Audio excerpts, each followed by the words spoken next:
cancel culture is about canceling. Up yours. Woke moralists.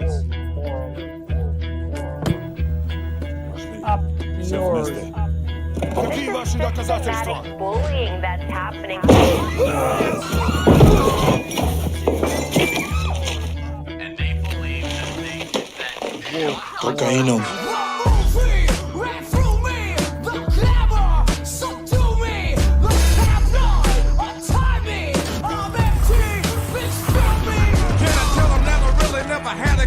But it's the wax that the Terminator X spun. Now they got me in a cell cause my records ain't sell. Cause a brother like me said, well, it's born like this, immaculate conception. Not transform like this, perform like this, which yells you a new weapon. I don't contemplate, I meditate, then off your head. This that puts against the bed. This that I got realness, I just push cause it's in my DNA. I got millions, I got riches building in my DNA. I got junk, I got evil that rot inside my DNA. I got off, I got trouble, some heart inside my DNA. They seem animalistic is what I mean. No, they're worse than animals. The woke mob, they ruin everything. They stopped Ben Shapiro from going to events and speaking. They stopped Ann Coulter from doing it. I will never surrender even a single inch of ground to a pitchfork mob. You never cave to the mob. We will never bow to the mob. Ever. No matter what. Do you see the final expression of cancel culture in terrorist groups like We'll see who cancels who. They want you to comply. Hello. Hi. It's just us today, guys. Yeah, it's your two usuals right here. That's Matt right. Pinder and David Doel, the Usuals. Mike, yeah. So Mike's out, Lance is out, Ariana's out. Rebecca, I think is coming, but I'm not sure when she's coming. I want to save, I know at least in my thumbnail, I put the Erica Kirk face. I want to save that stuff for when Rebecca comes, so we're going to wait a bit.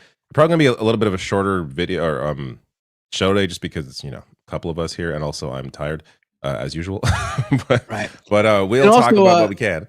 Really quick though, while you mentioned Ariana, because I don't want to forget, she wanted us to plug while she's not here this change.org petition that she started. I'm going to post it in the chat for everybody. It's going to go through to all of our chats. So demand Trump end bombing in Iran and protect political prisoners. This is read more about it on the page at change.org at the link I just posted. Yeah, cool. Awesome. Yeah, I feel like we rely. We were talking about before we went live. We both of us neither really been following news too close, at least American news. I've been really more into what's happening in Canada more recently. I feel like we rely a lot on Mike at this point to tell us what the hell's going on in the world because Mike usually brings Mike usually brings the topics because I guess his daily what's the word I'm looking for? His daily habits revolving his channel require him, I guess, to check out more news hits than we do. Yeah. I've anyone that follows me, I'm streaming on my channel today as well.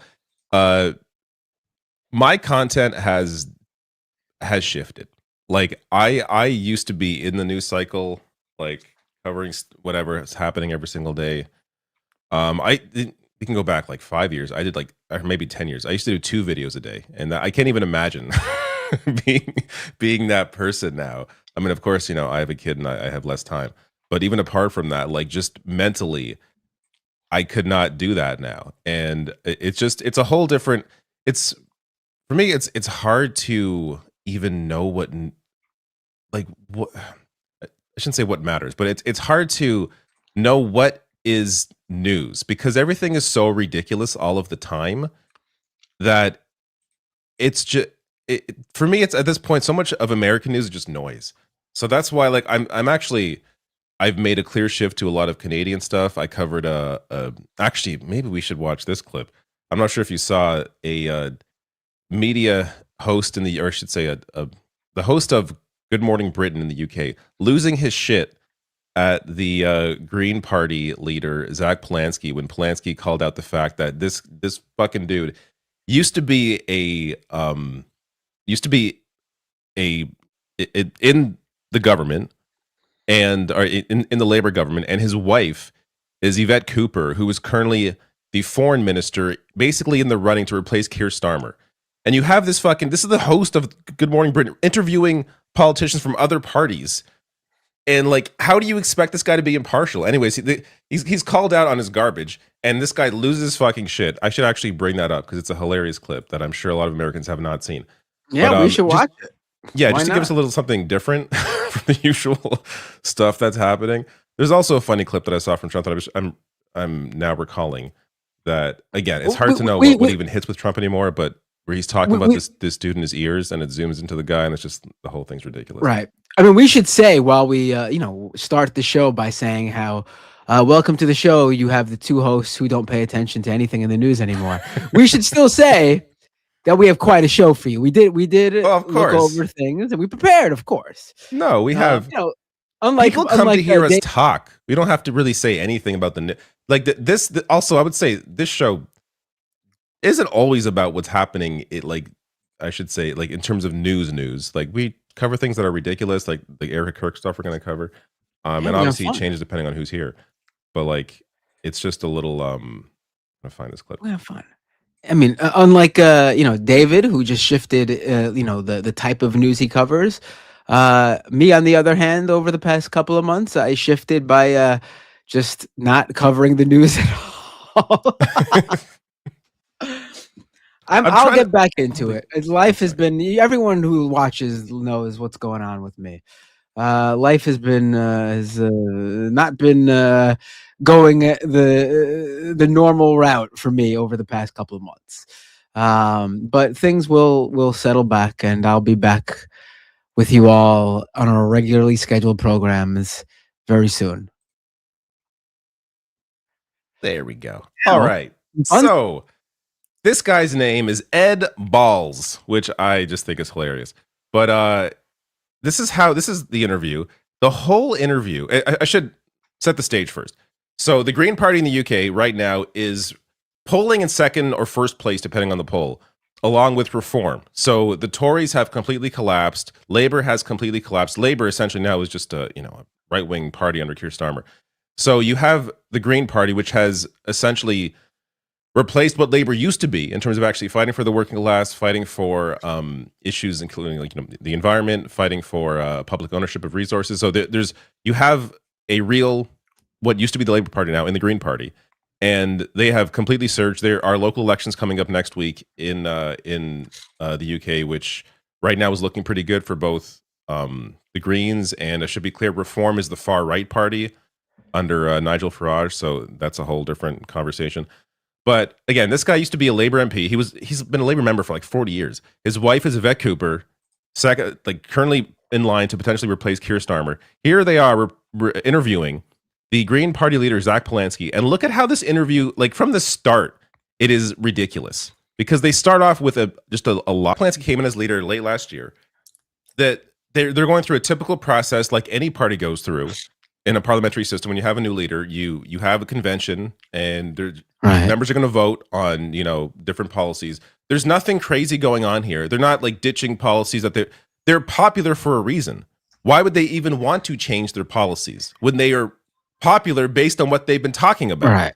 So the whole framing around this is essentially trying to put forth from the beginning of the interview that you can't trust these people because they're already changing who they are, and it's all completely manufactured. And again, this is from a guy who has a vested interest in his wife being the prime minister. It's so. Anyways, I want to get to the part where he challenges him, because it gets heated, especially near the middle to the end.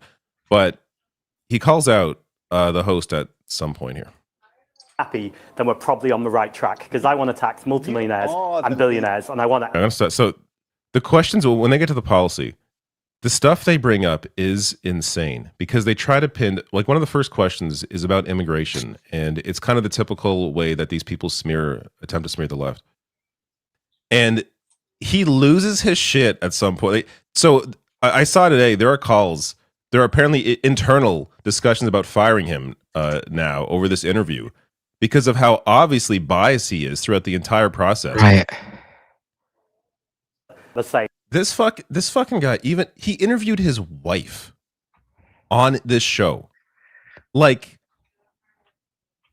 I know maybe this isn't shocking to America. I mean, you had, what was it, Chris Cuomo interviewing his brother. Like, I guess it's not that shocking for maybe Americans to see this. But it is it's so insane to me that you have here somebody who is so embedded with the governing party, not to mention his wife's connection to it and what it means for her potentially as prime minister. Like, hammering the Green leader here, yet he gave a softball interview to his wife like a year ago, which there were also a lot of complaints about, and the I think this is ITV did nothing about it. Like, I don't know. I just feel like if you're not paying attention to what's happening in the UK and when watching, like, pay attention to Zach Polanski and the Green Party, because it's one of those. There's silver linings around the world that if you're just stuck on US politics, it can be very debilitating, very depressing. I know, because I have had to force myself to kind of move off it a little bit. But check out what's happening with the Green Party. Check out what's happening in Canada with Avi Lewis and the NDP. I did a video on him this week and how I think he's like the true opposition leader, whereas Pierre Poilievre is a complete joke. But there are examples out there of people doing good. I should say in electoral politics. Of course, outside of that, there's also movements and everything else. But in terms of electoral politics, there's opportunity potentially for a better future if we get some better leaders. If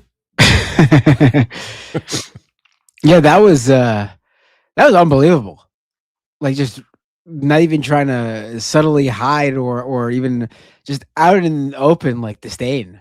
Yeah, it's the smugness, the disdain. Like, this guy just hates the fact that the Green Party is surging and that his party is just completely collapsed. It really, like, I can't think of another analog where you have two major parties in a country like, Britain, just like that have been in power forever, Labour and the Tories, just completely collapse and have this reversal where the entire there's just an entire shift in terms of who is set to gain control.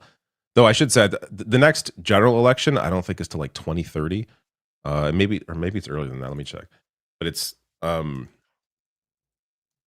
in terms of actual party leadership changing, it's going to be 2029. So it's still going to be, a few years. But the local elections next week, I think, will give us maybe a little indication as to where things are potentially headed. But anyways, that's UK corner. We can move on. Do you want to do that was good, because I didn't see that clip, and that's insane. I mean, but that's really all media now, right? Like, they just don't even, like, obviously the mainstream media has always been pretty substandard, but yeah, I feel like it's at its worst ever now, right? I mean, most of it, I will say, I don't watch it that often, but from what I've seen from MS Now, formerly MSNBC, there does appear to be a shift there. Again, it's a shift in terms of the standard of broadcast or cable news, but it's closer to reality, I guess I could say, than maybe it used to be. Though Morning Joe, which I haven't kept up with, I'm sure is still as ridiculous as they always are. But it's I think when you have Trump, though, like it helps to it helps networks like MS Now, or maybe even CNN in some cases. It helps them maybe appear more sane, because it's so easy to oppose Trump. It's so easy to oppose, or at least criticize some of the obvious shit that Trump is doing and saying. Like, it kind of speaks for itself. It's impossible to defend. So in some ways that benefits them. But if I'd be curious to see if there's a time Democrats take back power, if they're going to continue being critical of the left, or if there's going to be an awareness and just an awareness that things need to change. Because when you have the failure after failure of a corporate centrist at best Democratic Party, that clearly voters' minds are changing or are shifting. I think the typical Democratic voter no longer sits in the Hillary Clinton camp and is way more in the Hassan Piker camp. I would say. Well, I don't even think you need to say like, I do. This isn't against Hassan or anything, but I think even like most people aren't even that online. Like obviously Hassan Piker is much bigger. I don't mean him specifically, but I mean like his politics, like that. Right. That yes. Even if they don't even realize it, like that's the thing too. Like a lot of people, most people, the majority of people, don't really understand where their like political ideology or beliefs lie. Like they don't realize that like, oh, I just think we should have Medicare for all. They might even say Medicare for all, universal health care. They'll say we should have health care. Yeah. Why am I dealing with these insurance companies? Like did you see that the Riley Gaines clip this week? Oh yeah. I mean, or like, let me see if I can find that. Cause this is somebody who is obviously a right winger talking about healthcare, and here it is, and just appears to be completely unaware of what her side and she advocates for. Oh, she got no clue. She's not no clue at all.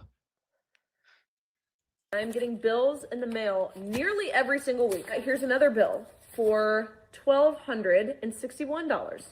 What's the description for?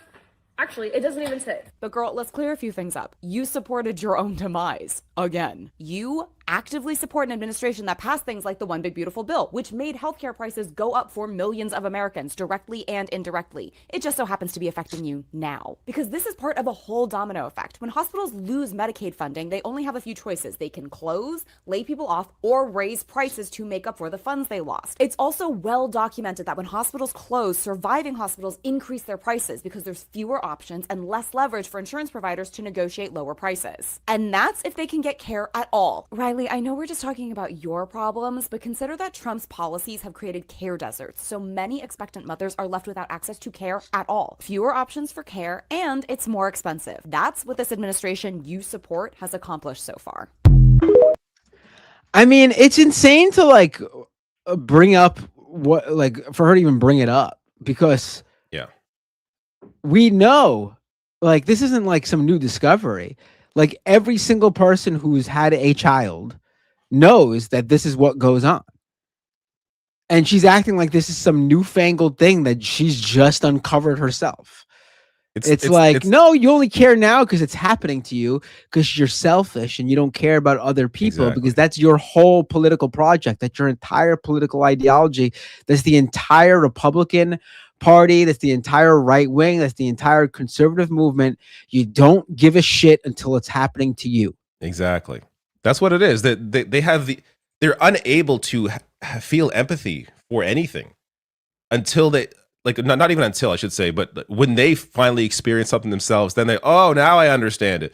It's just like, but even then, I don't think she's going to be arguing for Medicare for all now. No, like, she cares about complaining for herself. Exactly. It's because it's happened to her. Like, if she never has a kid again, she'll never mention it again. Yeah.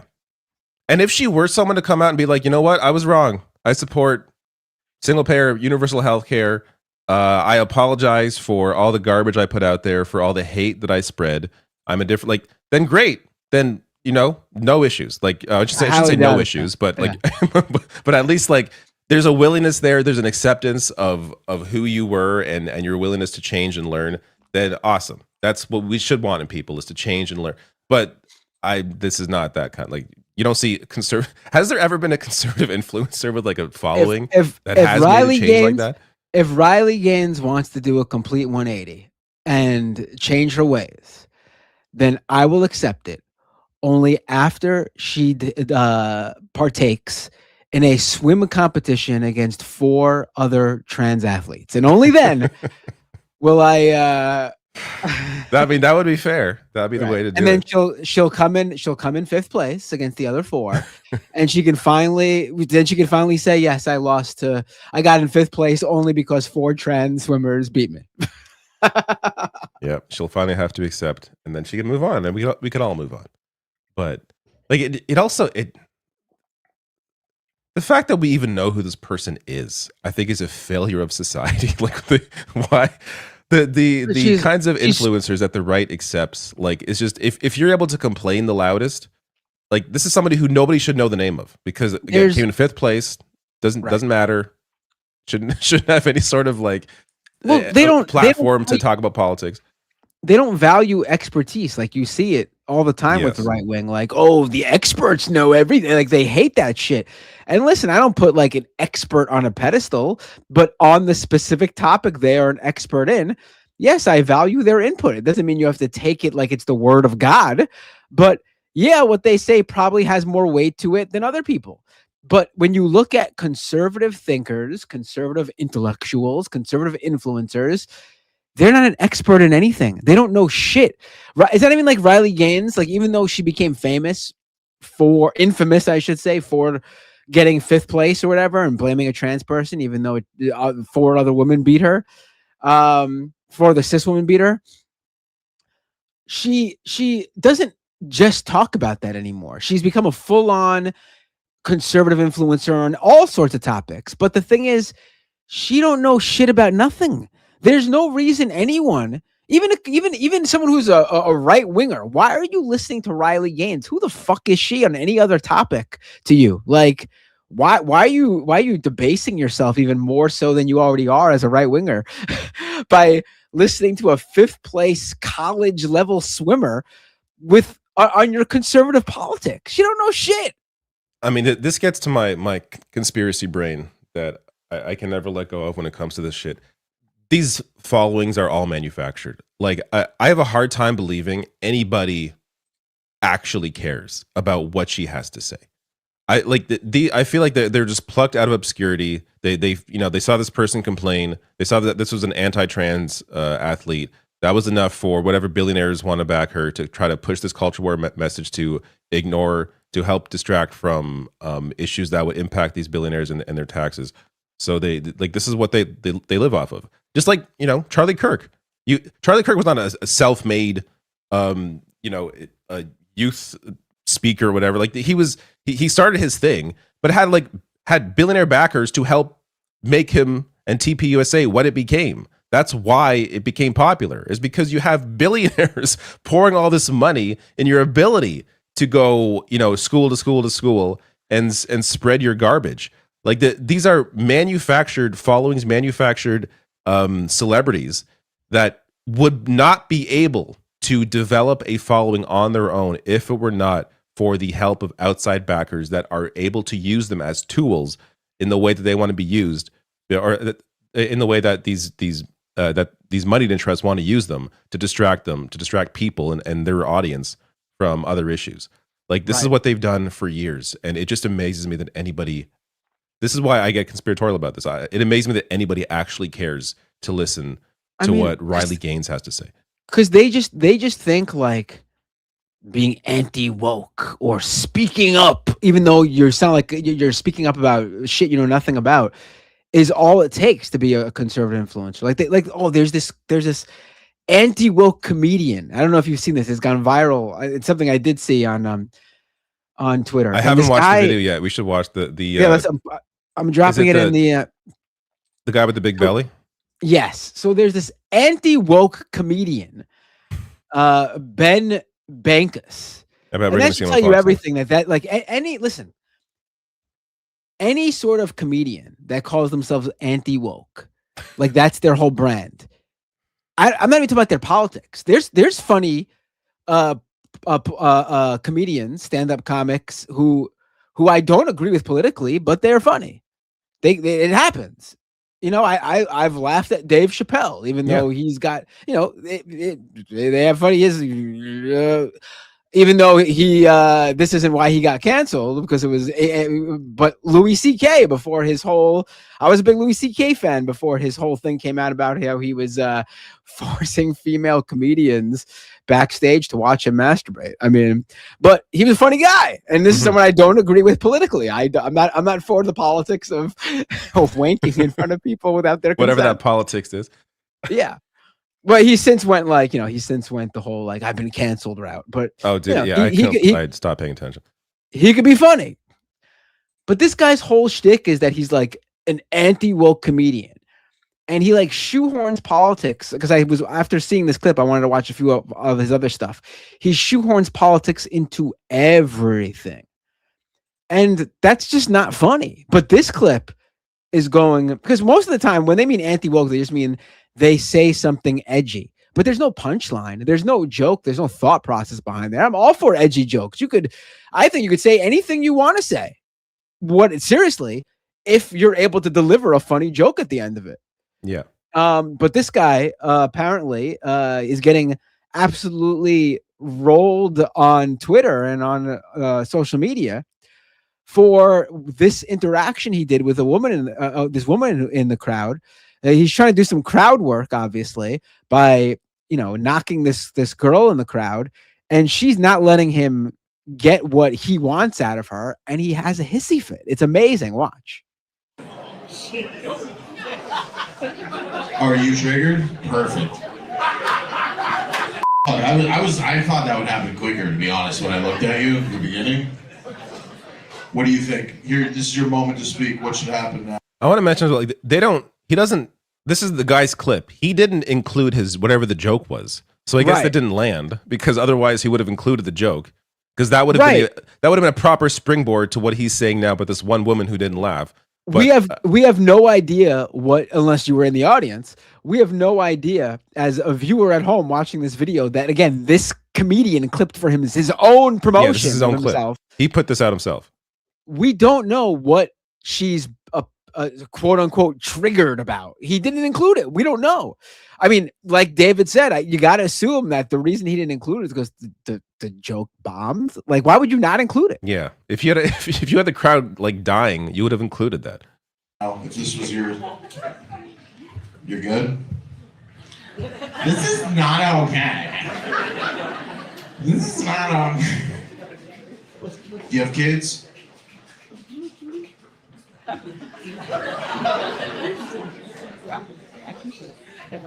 Look, we could do this the easy way.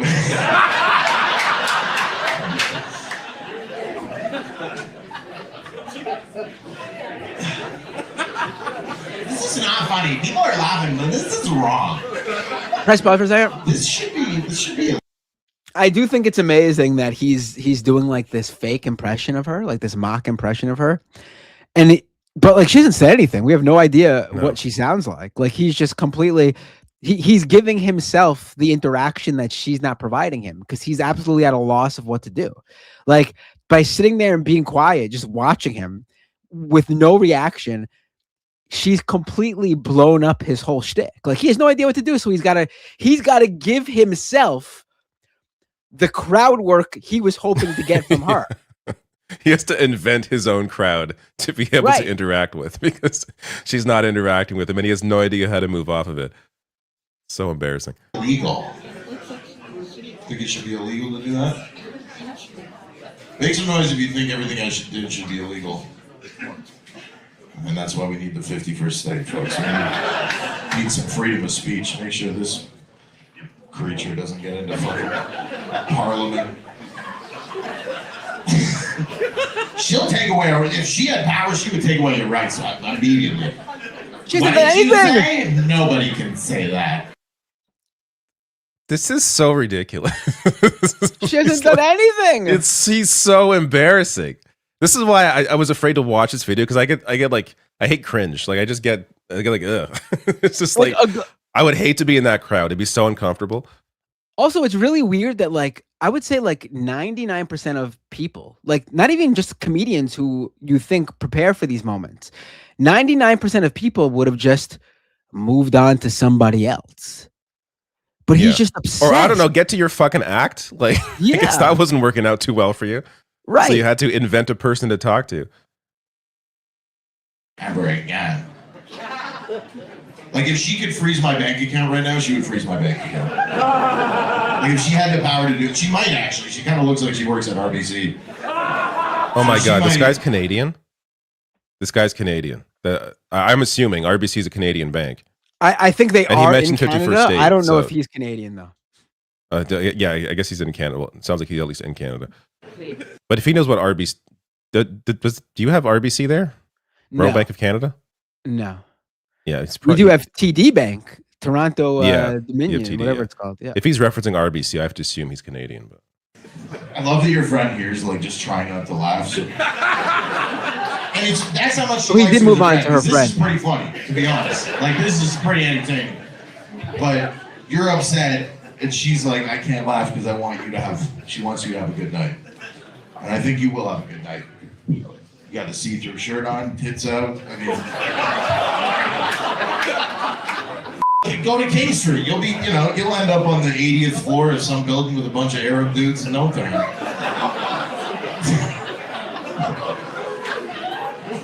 Oh, all right. Really happy. Thank you, Toronto, USA. You were. I didn't know. What was wrong with it? He was making racist jokes. He's not from Canada.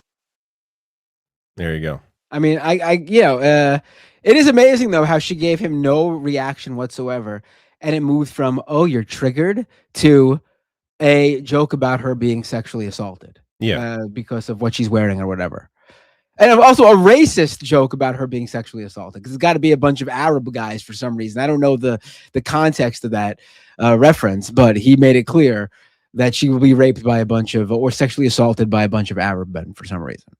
Yeah, like this is the easiest way for somebody with no talent to gain an audience is to just grift to the right. And this is I wouldn't be surprised to see this guy on like some right-wing podcasts after this whole thing blew up. Like he'll be in oh, he was on Tommy Lauren's podcast like the other day. So there you go. You called it. Okay. Yeah. But it's also a guy who'll probably be invited to that Austin comedy club that Joe Rogan runs. Oh my God. Definitely. The brave truth teller, anti-woke safe space where they all need to go apparently because they can't handle comedy clubs like this guy was in, because if there's a woman in the crowd who just doesn't react to him at all, he completely has an on-stage meltdown. I've heard, I think it was Steph Talev. She's a comedian. She said she was like there once, but apparently, like I guess Joe didn't like her or someone there didn't like her, so she wasn't allowed in the green room with the rest of them or something. It was just like talk about like, oh, freedom of speech, and you can say anything you want. Oh, but since you don't tell the kind of jokes that I like, since I don't like you. You're not racist enough or sexist enough for us, then you're not allowed in the room to talk with us. Like, it's so fucking embarrassing. I mean, listen, if this guy actually was telling jokes, he can make all the again, people make funny jokes that can be perceived as racist or sexist or whatever. Yeah, you can make jokes involving race or trans issues. Like, there's ways to make jokes involving that stuff that isn't that is intelligent and right. and you can get away with a lot if you make a well thought out, intelligent joke. You could get away with. You could actually be the anti-woke truth teller that these guys only dream of being. Yeah, 100%. Who is it? Anthony Jeselnik has jokes that you could be like some could perceive as like offensive, but he's fucking hilarious. Like the way he's able, the way his delivery is incredible. The character he essentially plays on stage is hilarious. Like there are comedians like that touch issues that others may perceive as like untouchable, but he does it in a way that is intelligent, it's funny, and he's not canceled because he's touching these issues, because he's actually an intelligent comedian. But you have people that are trying to grift it, and you end up with what we just saw. All right. Well, we just spoke about the. I don't remember how we got here. How did we get here again? I don't know. What were we talking about?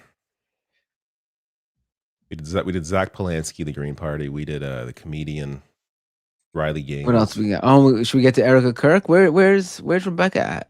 Let's do. Okay, so I have this Kai Trump clip. Who again? I guess is like Trump's granddaughter. I haven't seen this yet either, but apparently she's complaining about something. We can check this out, and then after that, if Rebecca's not here yet, we'll just get. Oh my! Hold on, my headphones just. I'm Your voice cut out. There you are.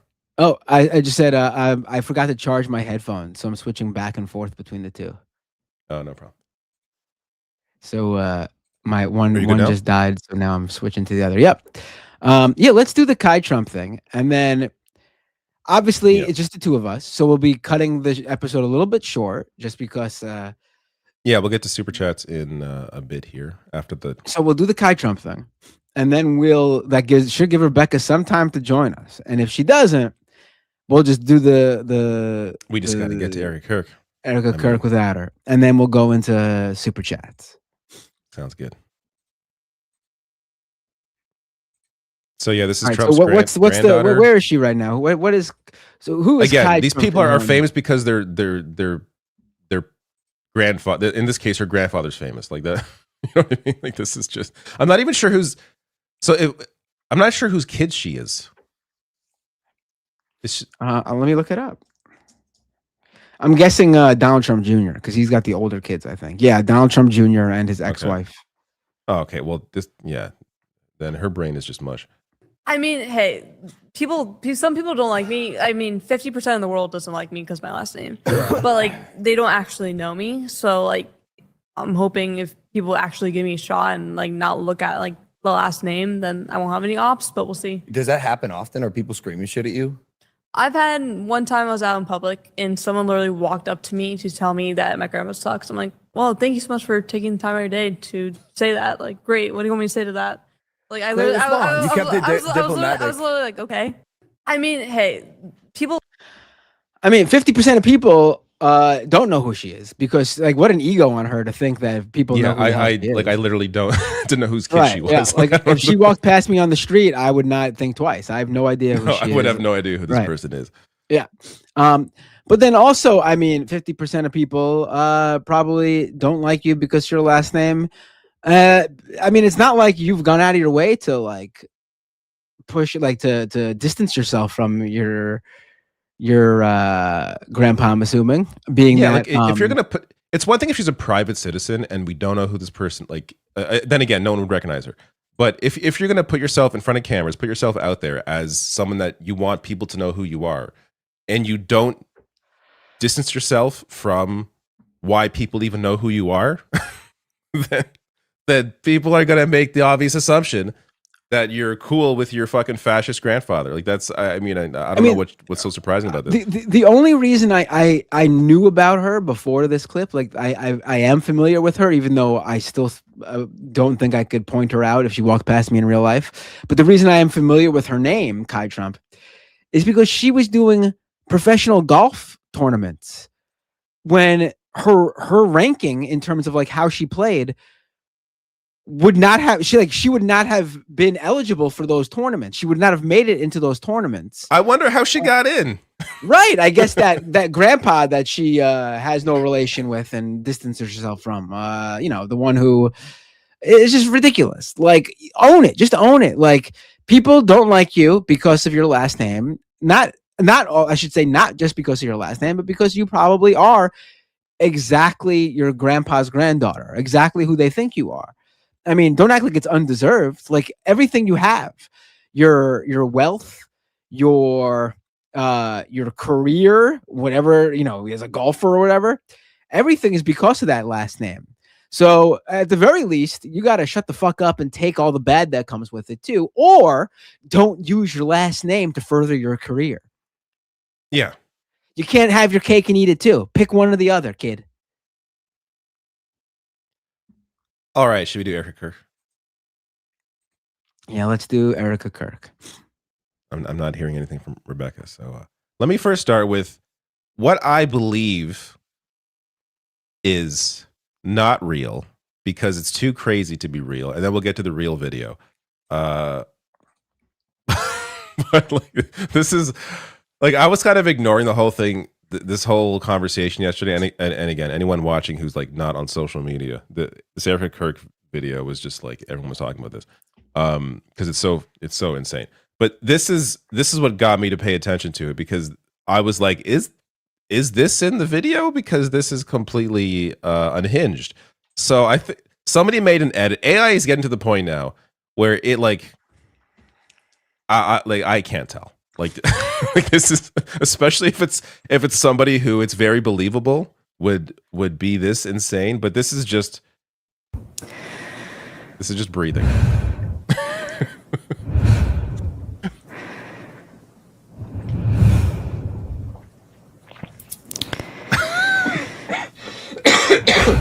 Excuse me. Okay, so now I will say, for me, this almost, I wouldn't say ruined the real video, but it's like this did, as far as I saw, this didn't happen in the real video. Though I was watching at 1.5 times speed, and this is the real video here. Let's get to it. Is something that actually first let me just I was very very reminded of this guy looking at Kirk, but the real video to me is you have to watch this at the proper speed, because I feel the cadence and the tempo at which he speaks is so much of the video. And as somebody who has to consume a lot of news, I watch a lot of things at like 1.25, 1.5 times speed. This is something you have to watch at the proper speed because she is so unhinged. Like it's this woman is terrifying. Right? So she is so she's so fake that it really comes across if you just sit and watch this at the regular speed and understand, like, or try to understand who this person is, because she's so weird. So we don't have to watch the whole thing. It's 9 minutes long, but even like the way it opens, the stuff she talks about, she immediately starts with bullshit. But let's just get it going. It seems to me that nothing will ever be enough for the evil in this world. Our country has become unrecognizable. These people have perverted the truth to the point that they motivated the murder of my husband. Okay. The person that shot Charlie Kirk was not left wing. He had a very weird, very weird internet history, like this, into weird memes and shit. But already we're starting off with these people. She's always trying to talk about the left, motivated the murder. Like already you are trying to use the murder of your husband for political reasons in this very disgusting way, and already it's already weird. It's weird. It's unhinged. And the whole cadence of the rest of this is just so bizarre. They've continuously tried to assassinate the president, and anyone who stands in their way is labeled hateful, racist, fascist, and every other trigger word that is grossly dishonest. We want the best for our country. I'm sorry, I gotta keep pausing. But yeah, Trump has never used bad words to describe anybody. He's been a perfect human being. The person that actually shot Trump was a right winger. Again, well, what are we doing here? It's so stupid. They don't. This is why Charlie started Turning Point USA in the first place. He didn't trust the radicalized liberal teachers.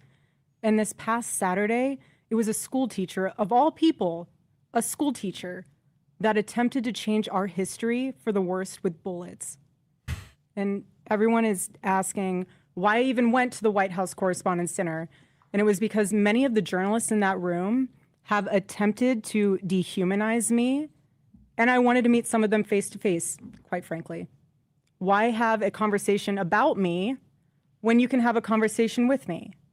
So, for example, a journalist from the Daily Mail came up to me.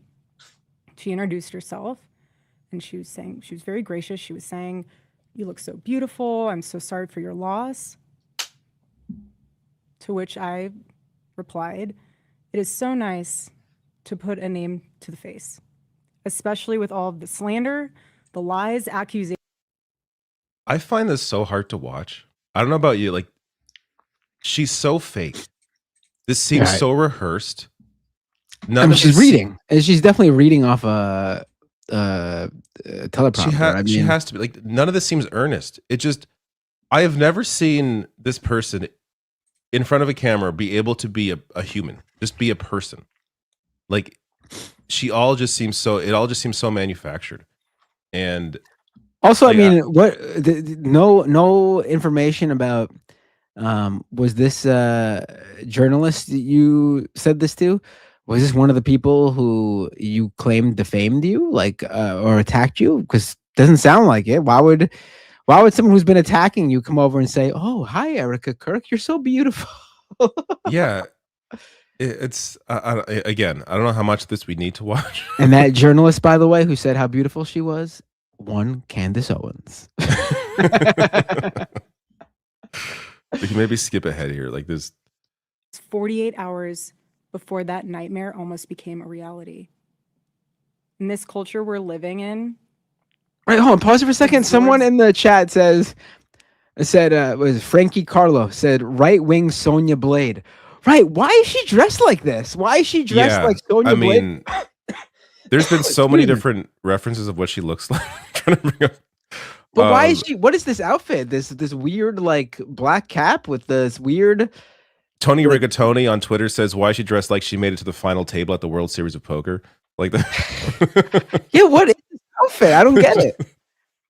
It's the whole. Yeah, I've already internalized the fact that she looks really weird dressed up like this. So I forgot to even. And I just want to say, but this is not about a woman dressing a certain. No. Of course. If she showed up in a dress, obviously, or if she showed up in a t-shirt and jeans, none of that would have been weird to me. This is an outfit I've never seen any man or woman in this setting ever wear. I don't get it. No, like she looks like she's about to like be in on a heist or something. Like just like, right, like gonna rob a bank. Like it's just so, it's a very interesting getup. But I think she mentions whiteface at some point. Like I think we're getting to that. Disagreement as a form of personal betrayal. It turns having an opposing viewpoint into a moral crime worthy of punishment. And here's what I've realized through all of this, truly, having lived through quite literal hell these past 7 months, if you strip someone of... Worth mentioning, she put herself out there. You put yourself in front of the cameras. You're the one that walked out on stage to fireworks. You're the one that kept making media multiple appearances, times, going around the country. WWE entrances, yeah. Yeah, like what? Like, I lived through hell these past months. Nobody would know who you were if you didn't purposely try to get famous off of this. Like it's also, now that I think about it, it does sound a little bit like an Undertaker promo with the fireworks and everything. I walked through hellfire and brimstone. Like that's a wrestling promo. She's got. Maybe this is actually her way to say that she's joining the WWE, and then I would understand because it fits right in. Their humanity long enough, you will arrive at the chilling conclusion that they don't deserve to exist at all. Every morning I wake up to a new headline lying about me.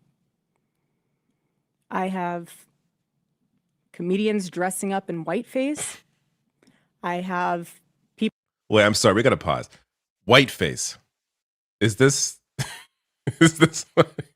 Oh, right. She said a whiteface. I thought the whole thing is like, I've lived through literal hell.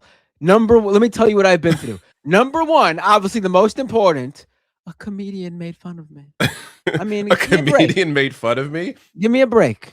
For having fireworks that I walked through? And again, I'm not even a Drewski fan. Like I don't. That's not my. He's not my cup of tea. But it is amazing, and I think he's pointed this out. He never said who he was. No, like he's not. Yeah, everyone just fucking knew. He just dressed like a right-wing Republican woman with the heavy makeup, and she is time and time again just is inferred that that's got to be her. People saying I'm not fit to be CEO, and I have Candace Owens claiming I. Oh, pause it. I pointed this out in the majority report. I have not heard anyone say that she's not fit to be CEO, aside from her husband, Charlie Kirk, who regularly would say when he was alive that women's place was at home, making babies in the kitchen, raising the kids. And that the man's job was to provide and work a job and be CEO. The only person I recall saying Erica Kirk should not or is not fit to be CEO is her own husband, Charlie Kirk, who she now, due to no purposeful act of his own, she's now in that position because of him. Yeah. No, it's just like I get this whole video. I guess is supposed to be about personal grievances, like the people that have, I guess, quote unquote, come after her because of the very weird things that she has done. Like that's what this whole thing is. Like again, this is so bizarre. And the list goes on and on and on. That part for me was the most overly dramatic bullshit out of the, like, that for me is like the giveaway. That line right there, that delivery, everything about it is so performance. It's so rehearsed, so fake that it's hard to know who this person really is. Like, this just seems like an actor, like a very bad actor to me. So I don't know who this person actually is because they're never actually a human. And I have Candace Owens claiming I murdered my husband. And the list goes on and on and on. What is that? And on and on and on. It sounds like some like 90s alternative rock song. And I guess here the teleprompter froze. Like what? Yeah, I don't know. There is a serious epidemic of dehumanization plaguing this country. I don't know. Are we gonna finish? We got 2 minutes left. I guess we could finish it if you want. Yeah. But it's just so so weird. The most unthinkable tragedies have now become commonplace in our daily headlines, and yet the media finds a way to which ones and why? Does it have anything to do with the president that you support potentially? But also, like, look at what she views as the daily tragedies in the headlines. For her, it's the one successful assassination in recent history with her husband, but then the other tragedy she reads about every day in the news is the, quite frankly, half-hearted or not even real attempts by some psychopaths, some mentally ill people who've tried to go after Trump, which like 99% of them have had conservative right-wing beliefs to begin with, which is, that's a whole other thing. Again, but which for of me, course is not brought up. view The way she frames it, it's the left doing this. Right. But for me, the daily tragedies I think about are the constant mass shootings, the constant school shootings that actually leave multiple innocent people, many times children, dead. I think of the tragedies of the people who die every day from lack of medical care or lack of affordable medical care. I think of the horrible stories of people dying on the street because they couldn't afford rent or a home or food. I think of all these sorts of things. To me, those are the daily tragedies with the real casualties, not the president of the United States saying he almost got assassinated because a guy ran into a hotel lobby on a completely different floor, and that's why he needs $400 million for his White House ballroom. To me, that's not the tragedy of the daily tragedy I think of. It's the children, the innocent men and women who were killed, the people in Gaza who were slaughtered, the innocent people in Iran, the innocent people in Lebanon, the innocent people around the world who were killed by these uber powerful regimes who only care about money and power. That's what I think of. That's to me the daily tragedy. Is not I got scared at the White House Correspondents' Dinner because the president doesn't have his own private ballroom at the White House. Which also, by the way, as you point out, that for them to go to how is anybody supposed to take that event seriously, supposed to care when their takeaway was we need a ballroom? Like that was their takeaway from what happened at the White House Correspondents' Dinner, is that we need a ballroom. And in unison, all of the mega accounts, this is why Trump needs the ballroom. That's the takeaway you have? Like, I'm sorry. How are people not supposed to laugh at how ridiculous that is? It's all so stupid. Yet this is, this is her focus, is that. And it's so weird. Because and it goes back to what we were talking about earlier. They don't care about anything that doesn't affect them.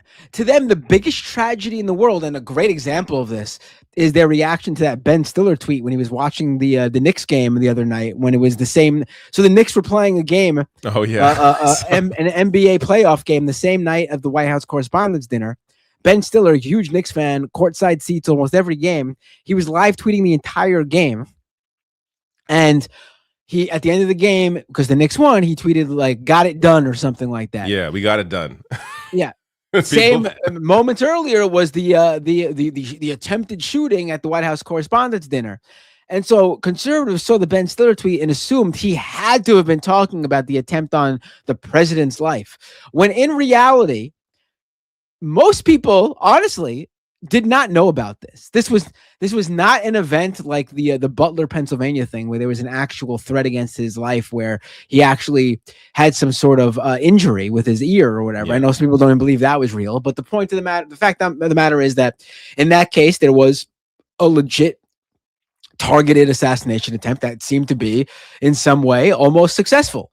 Most people didn't know about this because it was bullshit. The guy didn't even make it past like the lobby. The White House Correspondents' Dinner was in a completely separate area. They were never in any danger. And they assumed the whole world knew what was happening on a Saturday night, when the fact of the matter is that only these fucking crazy ass right-wing influencers who are obsessed with this, because this is their whole entire world, they assume everyone else is spending their Saturday night with their lives revolving around Donald Trump. And the fact of the matter is, I didn't even know about the fucking thing, and it's my job to be involved in to follow politics, because it's a Saturday night, I'm doing other shit. Yeah. Like, it's ridiculous. These guys are obsessed with themselves. They think the whole world revolves around them. And that's what leads you to say something truly crazy and asinine like this. The White House Correspondents' thing is one of the daily tragedies that occur in the world.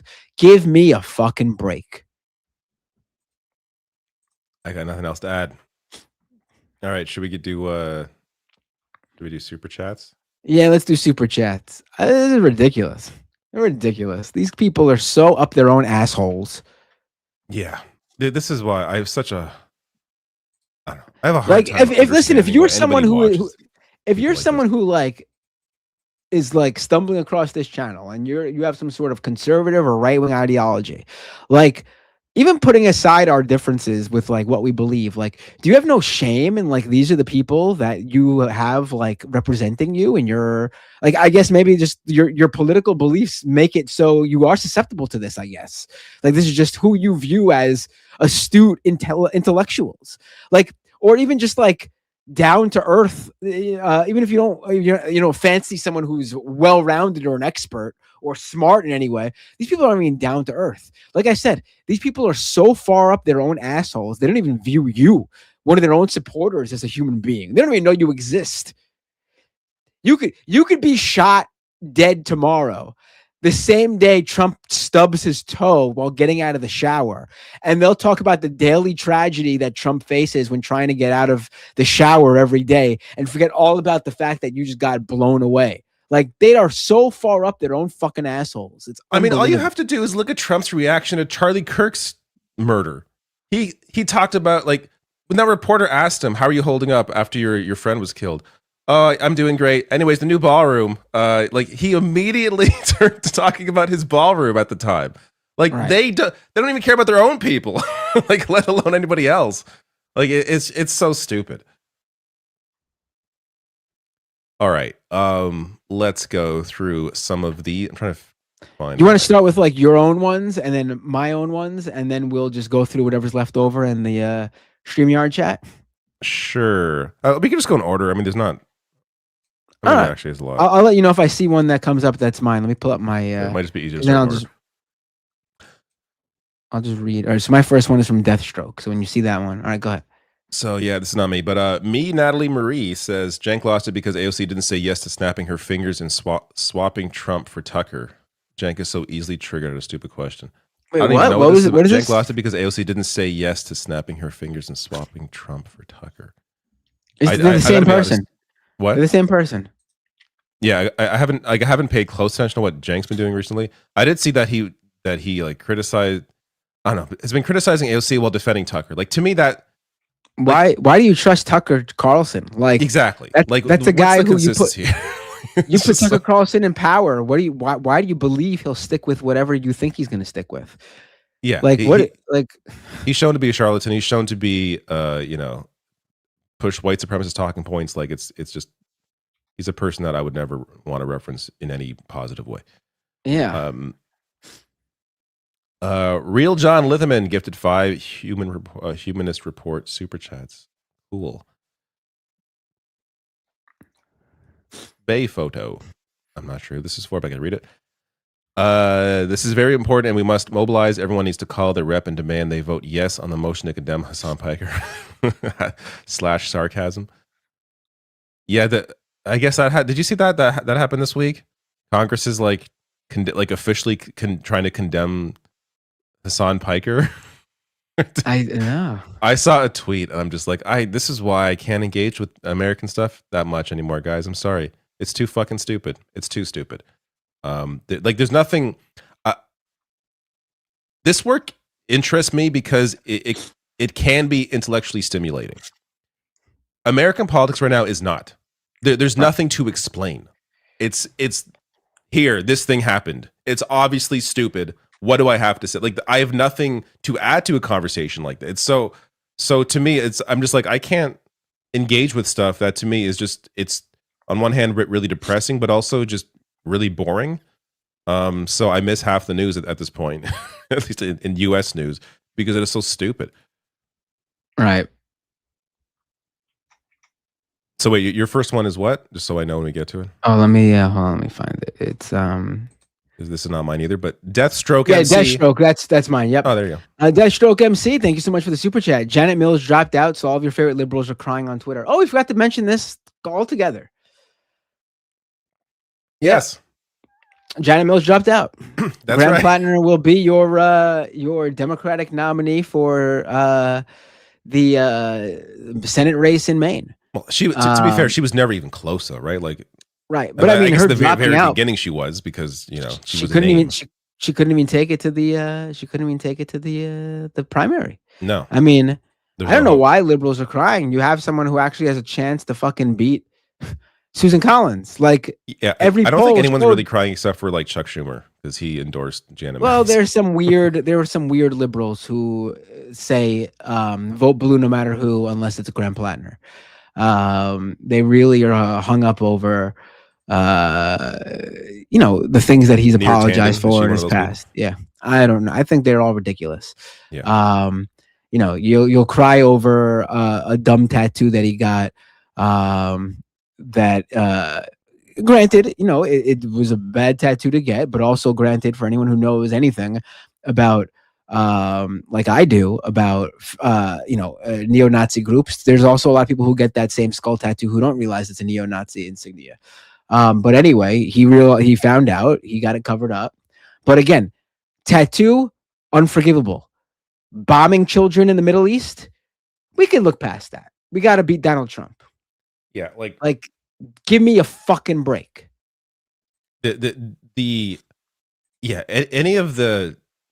Anyone going crazy over Graham Plattner when you have, in terms of the primary, and of course in terms of Susan Collins, people who are just, in terms of their policy, so far to the right of what he is discussing, like, everything else is a distraction to me. Like, it's more about, what do you actually stand for? What do you fight for? Yes, of course, look at your history. Can we trust you? That's obviously part of it. But like, when we're having a conversation about, Janet Mills, Susan Collins, or Graham Plattner, I don't think it's even really a conversation. I just want to read this. This isn't a super chat, but in the chat, Atomic says, "I'm sorry, I just don't trust someone who had a Totenkopf tattoo and kept it for decades and lied about not knowing what it means." I mean, frankly, I don't care. I don't care. I do believe that he didn't know what it was when he got it, but I also do believe he found out what it was earlier than he admitted to. That's really, like, it sucks. I'm glad he came out and apologized for it. I'm glad he covered it up. He's now righted the wrong. I'm just not going to hold that against him. The idea that we're voting for politicians who've never lied or bent the truth in their life, give me a break. And if your biggest lie is, I found out about what my tattoo meant maybe like 10 years earlier than I claimed I knew it, I just don't give a shit. I just don't give a shit. Yeah, like, again, to if me, he didn't apologize for it, if he didn't fix the issue, if he still had the tattoo, fine, you could keep caring. But it's a dead issue now. Who gives a fuck? Also, like, to me, it all comes down to the context. Who is he running against? What is that is what matters here. It's just like, when it was Kamala Harris or Donald Trump. Yeah, obviously Kamala Harris not the greatest candidate. Could do much better. But when it comes down to the choices, very clear in my opinion. So like that's what you have to look at when that's what it's down to. Then it is what it is. Right. And to be clear, I cared. Like I said, I cared before it was dealt with. Like, what more do you want him to do? Yeah. Well, he fixed the issue. He apologized. He said he didn't know what it was when he got it. I believe him. I do think he was not telling the truth when he claims he found out what it meant. I do think he knew a little bit earlier. And that would be an issue if he didn't fix the problem. But he fixed it. He got rid of the tattoo. And on top of that, it's not like this is a guy who's been spreading neo-Nazi rhetoric for years and then changed. You could go back to him decades ago believing the same things. Tokyo Hans has gifted you 10 memberships. You want to thank him? Oh, thank you, Tokyo Hans. Thank you for giving me time. I'm just distracted by people. I guess we got some people in the chat who are still obsessed with this tattoo. I mean, I just don't think it's an issue anymore. Again, and if you want to contort my words to say I don't think a Nazi, people contorting my words to say like, oh, you don't think a Nazi tattoo is an issue? Well, yeah, a Nazi tattoo is an issue. He doesn't have a Nazi tattoo anymore. Yeah. It's also worth saying too, like, you're free not to trust him. I'm not trying to convince anyone to trust him. Like, I haven't covered the race like closely. I think I did one video like months ago. Like, I don't care that much. Like, I'm not following that close. Like, but again, we're giving you our opinion. You're free not to trust him. That's fine. Like, I don't think we're gonna, it's whatever. I mean, it like for me, if this was someone who completely changed their life around and even used to be a neo-Nazi or white supremacist, I think if they've completely changed their life around, yes, I would agree that they deserve, maybe not, they shouldn't be running for Senate or whatever, but I agree they deserve that if they're doing the work to fix themselves. And that's not even Graham Plattner. He's never shared these views. He got a tattoo. He didn't know what it meant. And he covered it up once he found out. But it's not like he was sharing neo-Nazi rhetoric at any point in his life. Yeah, like if we're not for people making mistakes and then apologizing and improving and giving them and like showing examples of improving and changing, like then what are we even about? Like, isn't that the point of society and the world? We want things to improve and get better. Like some people are not going to are going to do stupid things and say stupid things. And if they actually are aware of that, as they get a little older and change, then I'm open to them changing. And as long as they're real about it. And again, you cannot trust that he's real about it. That's your choice. We're going to find out if he wins this race. And the comparisons to Fetterman is really stupid too. I do think Fetterman, Plattner has shown nothing. Fetterman was never out there talking like Plattner was. Fetterman was always just like, sort of like an anti-Trump social progressive. If we're gonna he never was that like this. There was even an interview with him about Israel where he defended Israel before he won, and I think I'm pretty sure that was in one of my videos as well. And it's a red flag that I brought up at the time. Again, going back to what Fetterman was at the time, I chalked it up to him just not knowing and just kind of like towing the line that was usually given by Democrats. But it turns out, no, he was always a piece of shit. Or maybe, the health issue that he had actually did have some impact on his brain. Right. Because he really is a completely different person. Right. Except for, again, the Israel issue, which appears to be consistent before and after his win. Right. I mean, listen, if the tattoo's a deal breaker for you, then I'm assuming you're never going to vote for any Democratic candidate for the rest, any politician for the rest of your life, because every single one of them is going to have done something worse than a fucking tattoo. Yeah. Don't vote for Kamala Harris. Don't vote for, if Barack Obama could run for a third at a time. Don't vote for Barack Obama. Don't vote for whoever your fave is. They have undoubtedly had a worse vote or done something worse in their life. Don't vote for Nancy Pelosi, who without a doubt is doing some insider trading shit through her husband. Don't vote for any Democratic politician ever again, because the tattoo is the lowest bar that you'll ever find. So I'm assuming you're just not going to vote anymore. Looney Tunes. Thank you for your super chat. Says very, very soon you'll go back to your regularly scheduled programming in 2027. I wish I knew what this is referencing to. I don't. I feel like this is that a was for reference. me. I don't even know what he's talking about. I feel like this is a reference to something earlier that we were talking about at 8:49 when the super chat was sent, and I'm sorry. Oh, probably because I've been saying for like months now that I'll be getting back into my usual schedule. And yes, it's not happened yet. Yeah. Hold on. I'm getting into it with the chat, which shows you that I'm a human being that interacts with you guys. Gary DeForve says Binder is making really shifty arguments here. How am I making a shifty argument? Okay, wait. We don't have to get let's get through these super chats because I would like to get out of here by maybe better. 10-15 What, p.m. no, We'll but what is my shitty argument? What is my shitty argument? I please explain to me what my shitty argument is. I don't get. I truly don't understand what I can't believe you're reading the normal chat when there are people that have paid. I know. For your I attention. just like going at it with people. Esky what? Whoever this is for, I don't know if it's for you or not. Happy late Ed Balls Day, real thing. That's a real thing. There's an Ed Balls Day. Yeah, because one time Ed Balls, years and years ago when Twitter is still new, he tweeted out Ed Balls, and that was it. That was the entire tweet. So that day has been Ed Balls Day. Yeah, I'm being serious. Let me find it. Wait, you knew who Ed Balls was before we were talking about Ed Balls? Yeah, I didn't know that. April 28th is known in Britain as Ed Balls Day. Here, it's even a BBC. Marble Man, thank you for whoever that's for. Yeah, look up Ed Balls Day. This happened in 2011.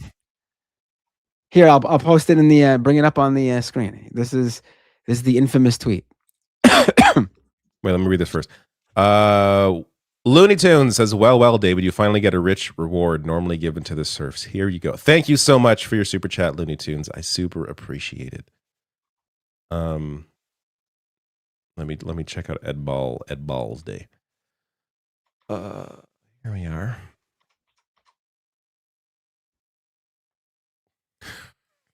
I mean, it is what you explained it to be. I just have to go through the process to bring it up.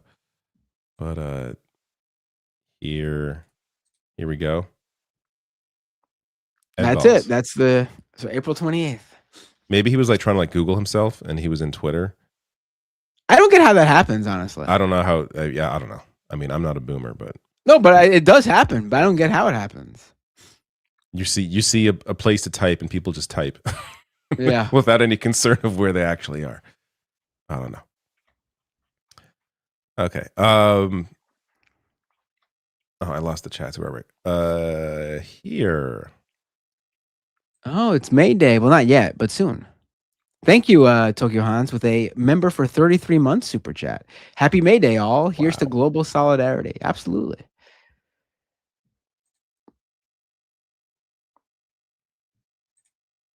Wait, you should be unstarring these so they disappear. I did.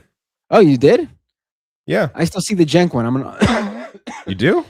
I don't see. I'm gonna unstart on my end. Maybe it's weird. Maybe it's acting up. Marmar with £5 says, check out Scottish Greens like Ross Greer and Patrick Harvey.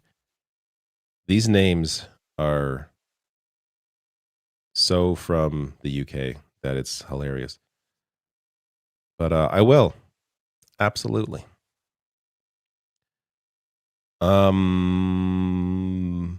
This for you or me or anybody else? Not for me. Looney Tunes, thank you for your super chat for whoever that's for. Louisiana suspended the May pre-primary election just to redistrict their voting maps to Republicans only. Republicans are cheating. I saw something about this. This just sounds like fascism, like directly. I don't know how you do that. But again, it's hard for me to know what to add at this point. I mean, all of this to me is self-evidently ridiculous. Pashani824 with a super sticker over on YouTube. It's like a hippo eating a 1-up sign. Thank you so much.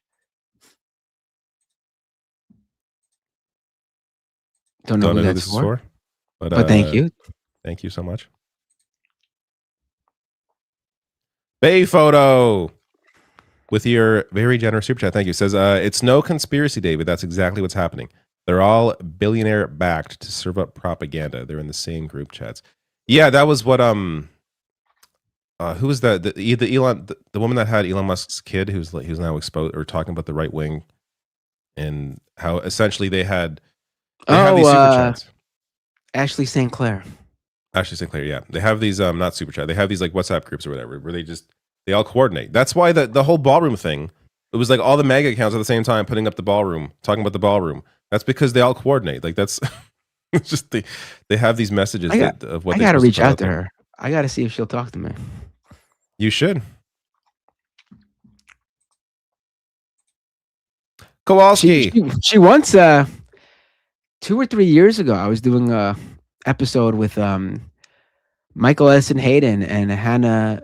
Oh my God, I'm forgetting her last name. But from Hate Watch, they were at the time they were with Hate Watch with SPLC, and they had gone to the New York Republican Club's Christmas party, and so they were telling me about it, like in an interview. And members of the New York Republican Club, including Ashley St. Clair, found out about the live stream, and they like invaded the live chat. It was very funny. Kowalski with a $9.99 super chat. Who's that Republican candidate in 2012? 999. Who was that again? Oh, Herman Cain. How could you forget him? Mr. COVID himself. Every time I see 999, I think of Herman Cain. Have you been following the USMCA talks at all? The man was tweeting from the great beyond about how COVID was fake after he had died from COVID. It was amazing. Oh my God, I forgot he died. That's right. From COVID, and then the people running his account, or Herman Cain from the great beyond himself, kept tweeting about how COVID was a hoax. You never know. Maybe it was. Have you been following the USMCA talks at all? Mexico. It's actually Kuzma. In Canada, we call it Kuzma. But anyways. Mexico looks ready to stand their ground, and the U.S. reps seem incompetent, but I can't figure out Canada. Will Carney stand with Mexico or fold? My bet is on fold because of how this government is operating. But we will see. I don't know. I don't know how you do any kind of deal in anything with Trump. How could you trust he would even follow it? Because he's violating the current deal. Like, why would he follow the new one?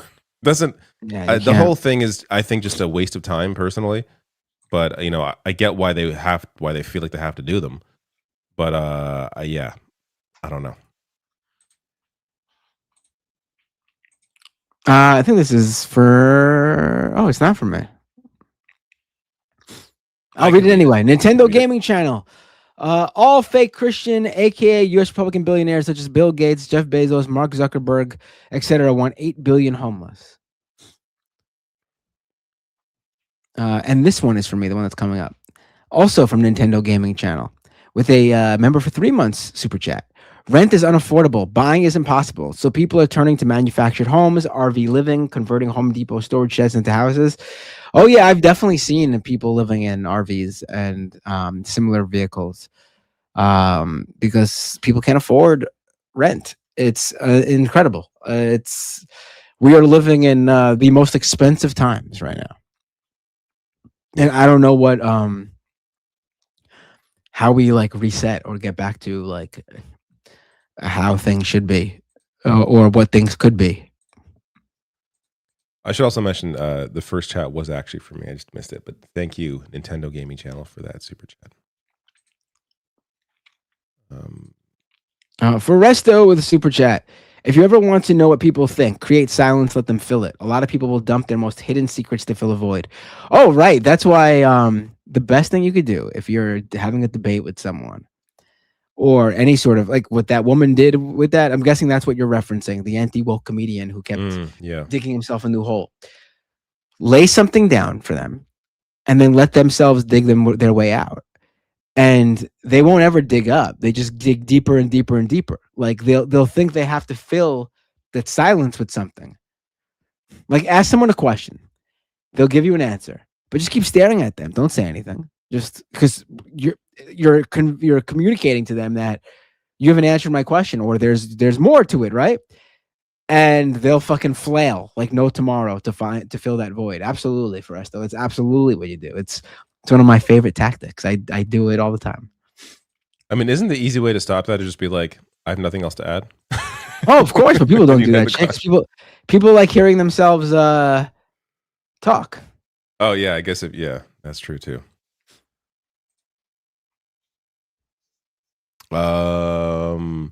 Tigwick plays games. Wow.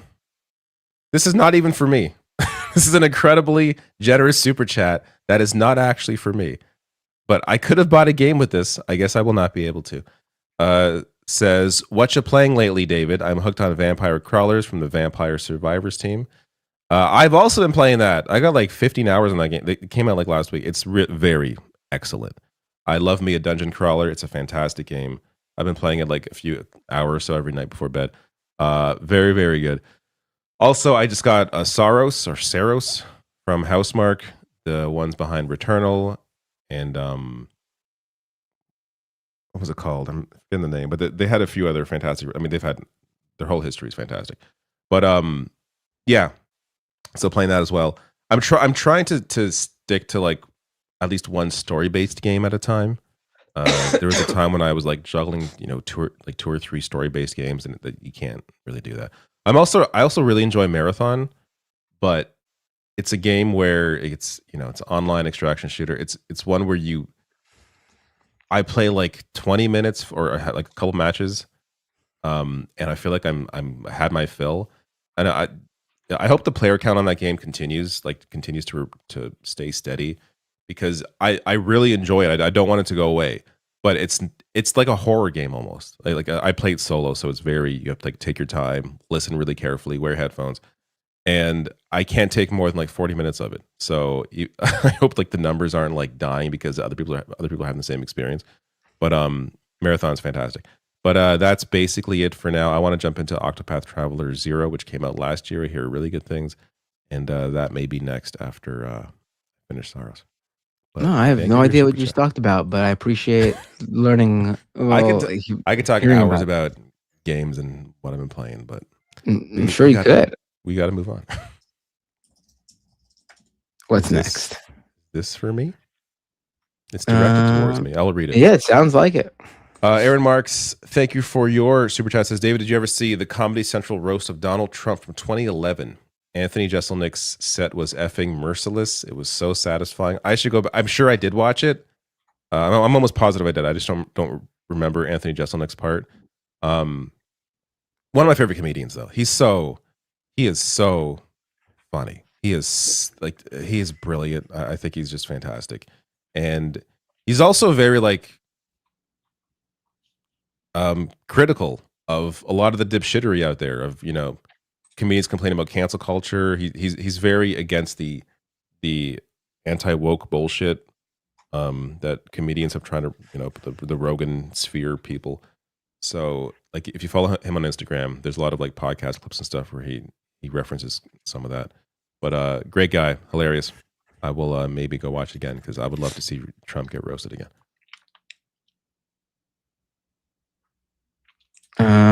This is not for for me. me. Julio Caesar says, thank you for your super chat. Speaking of crowd work stand-up, did you guys see the one of the trans leftist that works for a defense contractor? I did see that. That was great. That was really funny. Do you want to watch that really quick? I did not. Are we going to get copyright dinged? I don't think so. We're promoting. Can you find it? See if I can find it. Give me a second. This is an example of a good someone being really funny while talking and joking with a trans person. Here we go.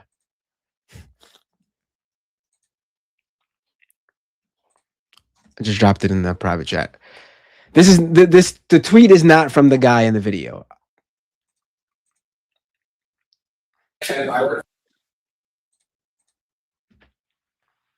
This is really well done. This is the opposite of that anti-woke comedian.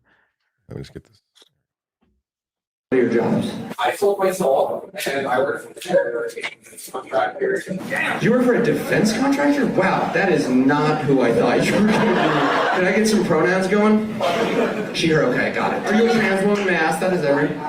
You're a trans woman. Now, are you the only trans woman working at the defense contractor? No? There's just a defense contractor full of trans women? Just dropping bombs on brown people?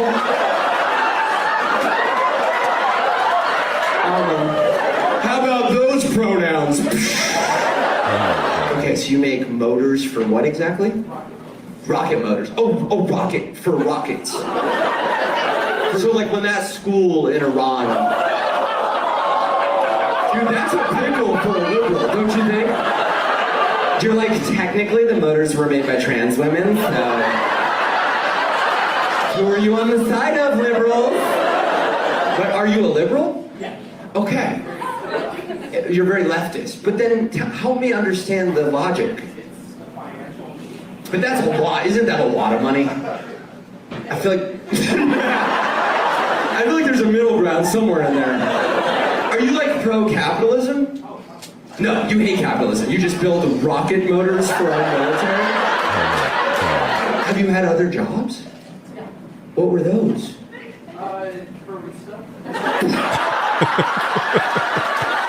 You got radicalized at a Starbucks thing? It was local. Oh, I'm sorry. Oh, sorry. How dare I accuse you of working at a terrible corporate entity like Starbucks? I don't understand you one little bit. You go to therapy. You talk about building the rocket motors in therapy? No, I talk about my trauma. Okay. Tell me what your trauma is. Your dad is your trauma? Yeah, you know what some people's trauma is? Getting hit by a highly propellant rocket. See, that's incredible. That's how you do crowd work. Yeah. Also, like, that's a gold mine of a person in the audience to talk to. Like that is what? Well, if you go at someone truly interested in hearing what they have to say and who they are, you get stuff to work with instead of being the asshole who singles out a woman in the crowd for not laughing and goes, "Oh, are you triggered?" Of course she's not going to give you anything. This guy, however, got everything he could ever needed and more simply by being a human being. Yeah, that was incredible.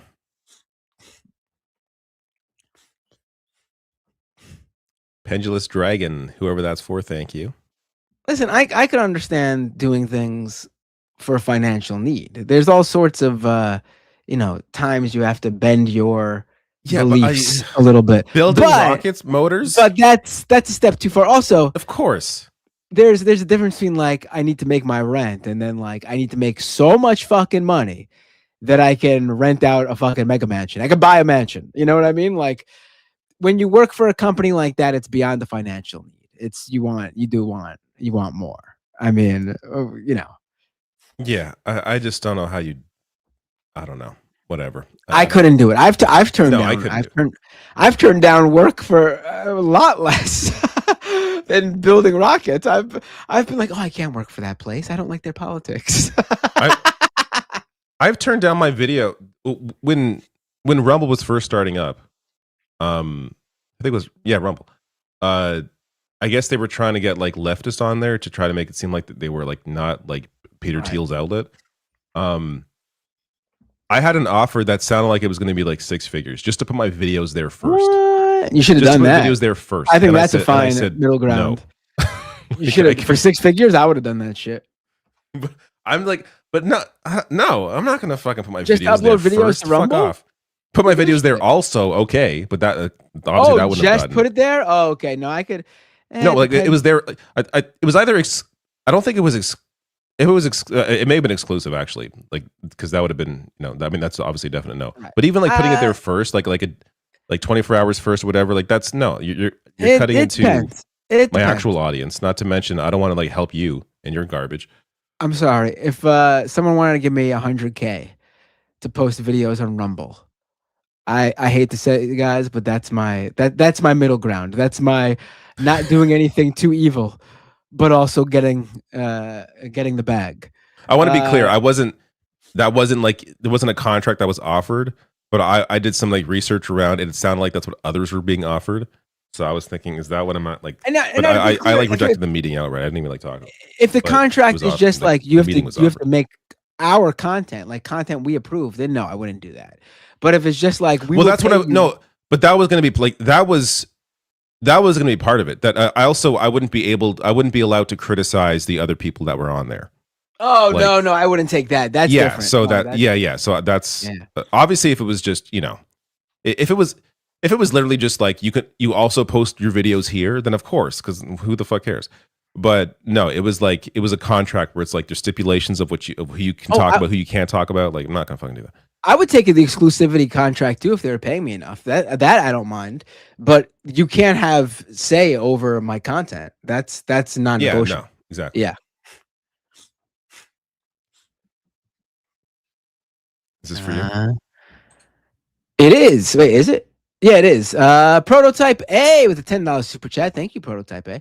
For anyone who wants to see the true inspiration for Erica Kirk's outfit, Google Janet Jackson Rhythm Nation. It is, isn't it? I didn't even think of that. And no, I misremembered it. It's not quite. Does it say like similar hat? It was definitely more of a Sonya Blade Mortal Kombat type thing. Yeah. Yeah. What do we got? N Starks 007 the super chat. She's trying to convince us that she didn't kill her husband while dressed like the dude that killed her husband. Oh my god, that's really, I didn't even realize that. That's how he was dressed, right? Or somewhat similar, right? I mean, he had a baseball cap. I don't know if Oh my god. Regardless, it's funny super chat. Shit, not you again with the super chat. Does anyone know why the letter hack? Does anyone know why the letter hack is MIA? I don't know. Do you know? I didn't even know he was MIA. I do feel, I haven't heard from him, or at least seen him around recently. Then again, like I'm not as engaged on social media as I used to be, so I'm not sure. I hope he's okay. I hope he's just taking a break or whatever he's doing. I hope he's okay because I'm a big fan of letter hack. Pitchforks Dragon with a super chat. The way I hear it, Trump has plenty of ballroom.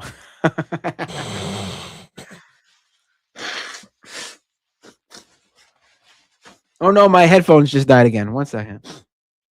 Oh no, both of them. Can you use the speakers? I gotta go without the headphones for a bit. I gotta listen through the speakers. I'm sorry. Go ahead. No, I'm sure it's fine. V, is this for you? Or is this not for me? Oh, let me check. Yeah, it is for me. VMan 29397. Hey guys, I got cool news. My socialist Puerto Rican independence group got featured in a QN article by The Guardian. Isn't that awesome? Yes, that is awesome. Very cool. Amazing. This is for me. Tigwick plays games with a $50 Canadian super chat. Thank you so much. I appreciate how Erica Kirk, or as you put, Erica Kirk, has every style of her wardrobe in black because obviously she's still mourning. Can't be caught mourning like a plebe. I mean, I got to be honest. I wear black all the time too. Maybe that's just her thing. Somebody pointed out though that at Charlie Kirk's funeral she was not wearing black. Oh, she wasn't? Interesting. But in this video she was. Very interesting. Don't think this is for me, but thank you for Fritza Jacques for being a member for 17 months. I'm either coming down with something or I got really bad allergies. Yeah, I feel like everyone's sick. Both. Like my house is sick. I'm getting. That's why Mike is was out. sick. I'm getting sick again. Like, excuse me while I blow my nose. I'm gonna put it on mute so you don't hear me. No problem. I can read this. ABS Anonymous Bastard of So says, "Where's Mike? Also, how do we fight back against the gutting of the Voting Rights Act?" Mike has been canceled, so he didn't come today. I think he's just not feeling well, so he's not. He's sick, yeah. But how do we fight back against the gutting of the Voting Rights Act? Well, first you got to do. I'm not the person to answer this question. I have no idea. Yeah, well, we should have someone on who knows. Yeah, it's a great question. I wish I had a better answer for you.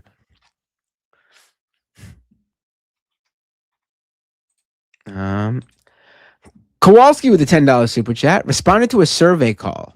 The topic was how I feel about the U.S. relationship with our greatest ally, Israel. I'm definitely on a list now. They don't like you bringing up the girls' school in Iran. Oh my God. I wish I got that call. That would be interesting. G-Wick, thank you for your super chat. Says, when I was in the service in the 90s, those tattoos were in every flash book. I didn't know what it was, but I never got one. Yeah, those I've seen the Totem Kampf in like tattoo flash books before. Absolutely. It's one of those tattoos that I'm not even giving it. I'm not saying it's multiple meanings. Don't get it. It's a Nazi. It's a Nazi insignia. But biker culture early on, and because of the connection to it, tattoo culture, just thought it was a cool skull for a while. Yeah, people. And I'm sure there were a lot of bikers who knew what it was and just got away with it because they were just like, it's just a cool skull. But then that trickles down and people end up getting it without knowing what it is. I definitely have heard, like, Graham Plattner's not the first person I've heard of who has a Totem Kampf and didn't know what it meant.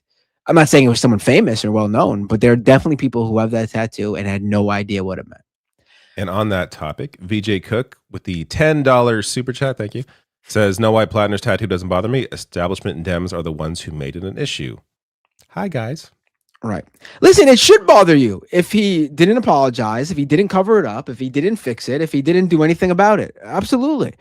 But it's a tattoo, and it's and without any proof of a connecting ideology to neo-Nazis, it's just a tattoo. And he got rid of it. It's that simple. This you? Yes. M. Rose with the $20 super chat. $20. Thank you so much. Hey, yo, new leak out of the Wisconsin governor race. Republicans terrified of the scary socialist Representative Francesca Hong. She's polling #1. Would be cool if she could come on the show one day. I'll have to look into that. Oh, is she the one who had like her kid? Right, like GGG on her hat, and she was wearing it, and conservatives saw the video where she's wearing the hat, and they assumed it said 666, and they were saying she's like a satanic crazy person. Oh my God, the stuff they latch onto, incredible. Also, like 666 is just like it's I don't attach that to like demonic anything. I attach that to like metal and horror. I don't no actual self-respecting Satanist writes 666 on anything. Yeah, I just think of it as like a number. I don't know. That's my takeaway. Narrator, is this for you? Or if not, I can read it. I think it might be. Where's my yeah, it is. Narrator 6896 with a super chat member for 33 months. I'm more leftist than you, and I can prove it because I know what a Totem Kampf is, and I don't believe in the rehab part of rehabilitative justice. Checkmate. Right. I mean, good point. Right. And I should say, like, I know what a Totem Kampf is. And I know what you were doing. You're being sarcastic. But I just want to point out, I know what it is. I'm not going like, I'm not defending him because I don't know what it is. I mean, for people who know, I started my career covering neo-Nazi groups, white supremacist groups and stuff. I know what it is. And because I know so much about that whole world, I also know that that's the most common neo-Nazi or Nazi-related tattoo that normies get because they don't know about it, and it somehow snuck its way into non-Nazi culture. It's for you. It is. Kowalski with a $10 super chat. Pete Buttigieg doesn't have a controversial tattoo. Unlike Graham, Pete lived his entire life to go into public office. Graham was just a regular guy running, made mistakes. Of the two, who is better? But Pete Buttigieg also worked for what was it? Which group did he work for? Where he was involved in the price fixing of bread. You remember that? Yeah, I remember the bread I'm part. sorry, I forgot price that. fixing. Yeah. Was it cost- McKinley or yeah, McKinsey, something like that? Right. Yeah. I'm sorry. I think that's a worse offense. That was a huge thing in Canada, by the way. Like that price. I think that's a worse offense that hurts more people than you getting a bad tattoo that doesn't match your ideology at all, but you just didn't know what the tattoo meant. I'm sorry, I just do. Yet, if push came to shove and Pete Buttigieg was the guy standing between fascism and like, I guess like a normal liberal democracy, then yeah, I would vote for Pete Buttigieg because I'm an adult. How dare you talk down to voters? Yeah. I mean, that's what people are going to go to. Morbius gifted you a membership. Very good job. Oh, thank you, Morbius. I appreciate that. Tony, don't know who this is for, but I appreciate it. Thank you. This is for me. Ali Reza Murgasemi. Sorry if I screwed up the pronunciation. Hey, guys. I would love to see you guys interviewing Ruth Ben-Ghiat. She is a scholar on authoritarianism.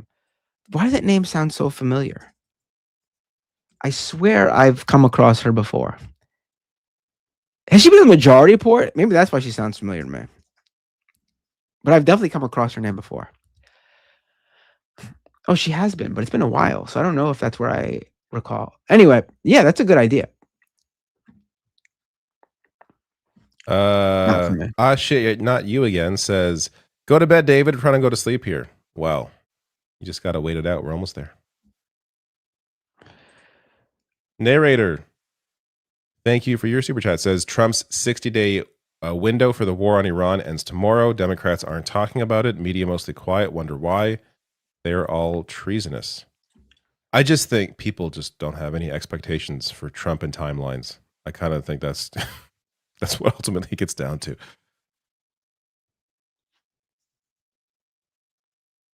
Iru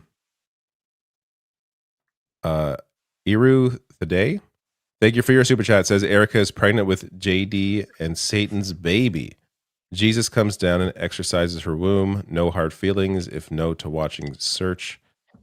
Trump tries to deport Jesus. I don't think we're gonna do that today. but I appreciate your super chat.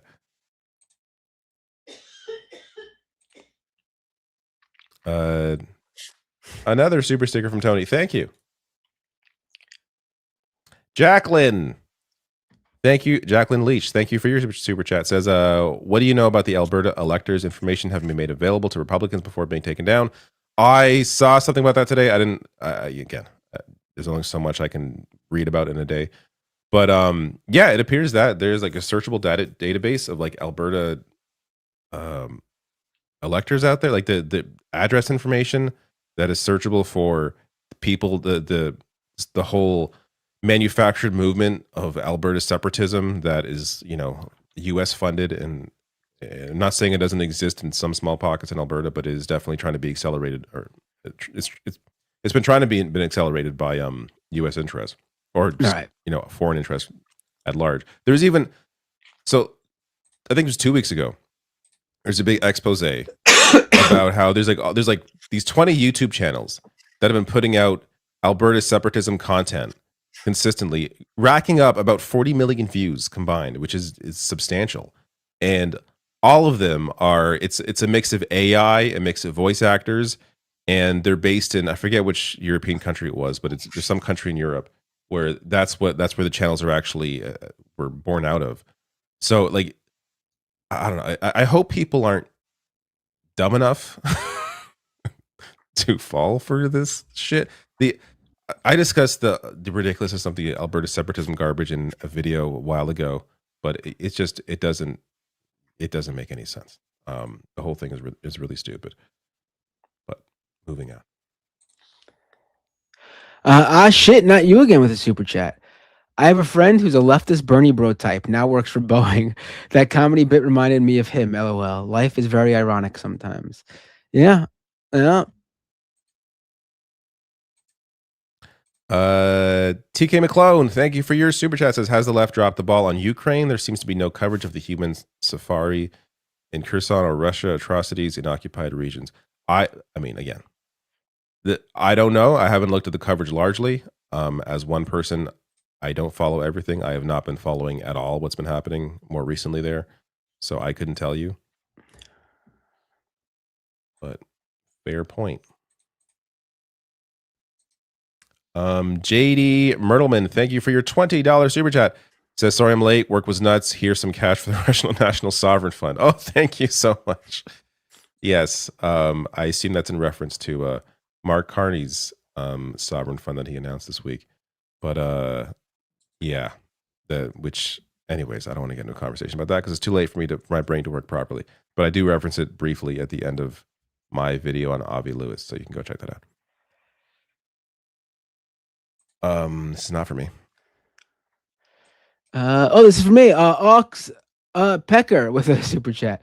Bored Ape Yacht Club is proof of how many people know what a totem comp is. Right. Yeah.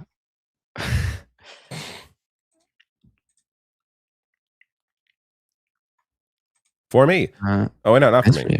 I have another one from this person. But that is for me. Cartoon 49. Thoughts on actor Vince Vaughn saying that late night has been too political? I had no idea Vince Vaughn said that. I couldn't care less about Vince Vaughn personally. But. Yeah, I'm not a big not a big Vince Vaughn guy. Yeah. Late night has always been fucking political. Like, what are you talking about?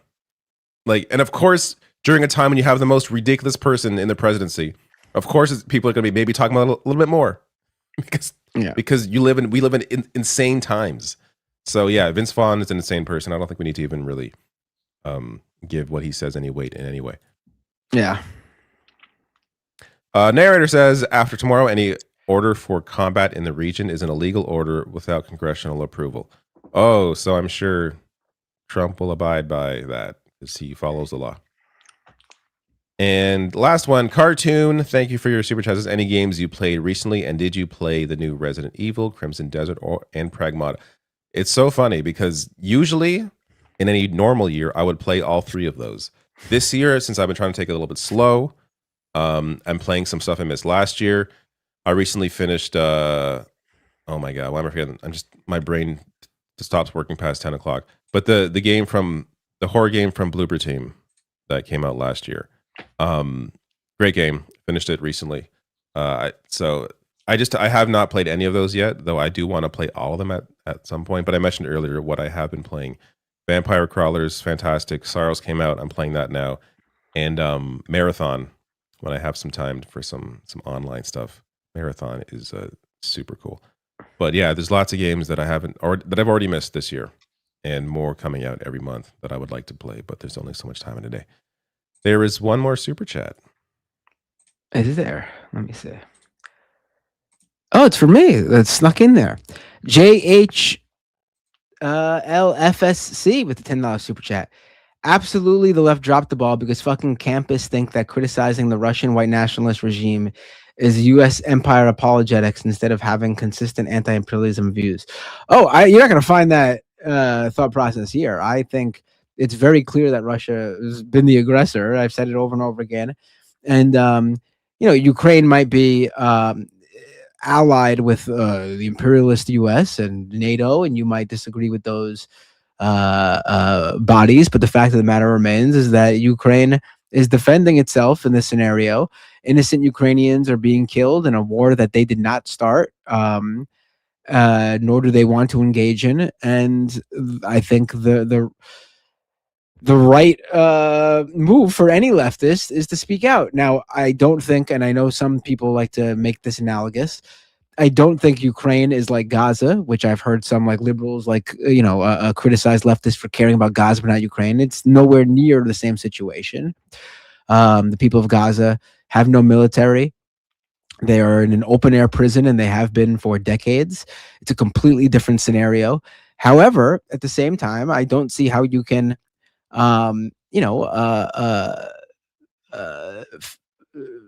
be someone who's like pro-Palestinian and also pro-Russia in that way. You could criticize Ukrainian government and their positions on things, yet still realize the absolute fact of the matter is that they are being attacked by an aggressor in Russia, and innocent Ukrainian civilians are being killed for something they had no. It's not their. They were attacked. So yeah, I agree completely. I have nothing else to add there. I do want to mention that the game that I forgot the name of is Chronos. That's the game I finished recently. That came out last year. Great horror game. All right, we are good. That's everything. Well, let me really quick on Twitch. Hold on, I have a few on Twitch really quick. I'll read this and that's it. Looney Tunes 9000 resubscribed for 16 months at tier 1. They've been subscribed for 28 months. 28 months, says Looney Tunes. Damn, time flies. Like I said, very, very soon means your regularly scheduled programming returns in 2027. Xander Americane subscribed for 1 month at tier 1. Solomon Photographs resubscribed with Prime subscriber for 8 months. That name sounds so familiar to me too, says Solomon Photographs. And Serious Business gave out 1 community gift sub. Perfect. I'm on Twitch, so I'm going to raid someone. Are you on Twitch right now or no? And it's not many. I'm not logged in, so I'm not going to raid anybody. Okay, so give me 1 second to just raid someone, and then we can end the. I will raid. Let's see, who's someone I haven't raided in a while. I'll raid Amy EC3. Haven't raided her in a while. And I'm going to click that raid button. And thank you everyone for tuning in tonight. I wonder where Rebecca is, but I think me and David held it down. We held it down. We did good. I mean, for 2 people that don't follow the news really closely. Yeah. Other than ending a little bit early, you probably noticed no difference between if there was 6 of us here or just me and David. I would argue that this is the best time to end, and that maybe the 2 of us is just how it should be. And then we do go a little bit too long, and to the point where I think people should leave wanting more instead of yes, being like, exactly. Oh my God, yes, I'm so you should exhausted. leave wanting to come, not leave being like, oh my God, that was a marathon. I'm never coming back. Right. All right, I'm gonna hit that raid button now for Amy EC3 and everyone else. Me and David will see you all next week. Goodbye, everybody. Bye.